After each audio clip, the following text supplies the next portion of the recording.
ఒక ముఖ్యమంత్రి హోదాలో ఉన్న వ్యక్తి వాళ్ళను ఉద్దేశించి చులకనగా అవమానకరంగా మాట్లాడితే బాధ అనిపించి ఇది మంచి పద్ధతి కాదు అని చెప్పేసి నేను ట్వీట్ చేయడం జరిగింది. వీళ్ళకి మద్దతుగా నా మద్దతు ఎప్పుడు కొనసాగుతుంది. నేను ఏదైతే ట్వీట్ పెట్టినో వాళ్ళకు మద్దతుగా సమాజంలో ప్రజల పక్షాన పనిచేస్తున్న వాళ్లకు తెలంగాణ ఉద్యమ సమయంలో చేసిన వాళ్ళ కృషిని అభినందిస్తూ వాళ్ళకు బాసటగా నిలవాలని చెప్పి గత 2 రోజుల క్రితం ఒక ట్వీట్ చేయడం జరిగింది. డిజిటల్ మీడియా సోదరులందరినీ కూడా గౌరవించుకోవాలి తప్పితే అవమానించడము సబబు కాదు అని చెప్పేసి నా అభిప్రాయాన్ని నిస్సందేహంగా, నిర్మోహమాటంగా, నిర్భయంగా ట్వీట్ ద్వారా తెలియజేయడం జరిగింది. అందరం కలిసికట్టుగా డిజిటల్ మీడియా సోదరుల పాత్ర కూడా ఉంది దాంట్లో.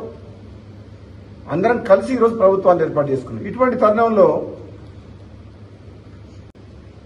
ఈ ప్రభుత్వంలో ఉన్న పెద్దల భాష మార్చుకొని ప్రజల పక్షాన నిర్ణయాలు తీసుకొని వీలైనంత త్వరగా మంత్రివర్గ విస్తరణ ఖాళీలు కూడా భర్తీ చేసి వీలైనంత త్వరగా స్థానిక సంస్థల ఎన్నికలు పెట్టి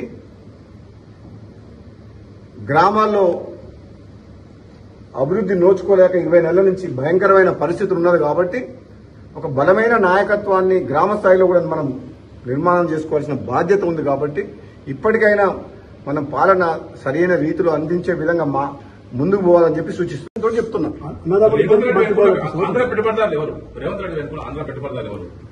ఇక మీకు 1, 2, 3, 4, 5, 6, 20 మంది ఉన్నారు. ఈ రాష్ట్రాన్ని దోసుకుంటున్న ఇప్పుడు కూడా రాబోయే రోజుల్లో సమయం వచ్చినప్పుడు వాళ్ళ బండారం బయట పెడతా. ఏది ఏమైనా తెలంగాణ రాష్ట్ర సంపద లూటీ విషయంలో గాని, కాంట్రాక్టుల విషయంలో గాని, భూముల విషయంలో గాని, ఇసుక మాఫియా విషయంలో గాని, ఏ విషయంలో సరే తెలంగాణ ప్రాంతానికి ప్రజలకు అన్యాయం చేసే పని ఎవరు చేసినా బహిరంగంగా మాట్లాడతా. Thank you.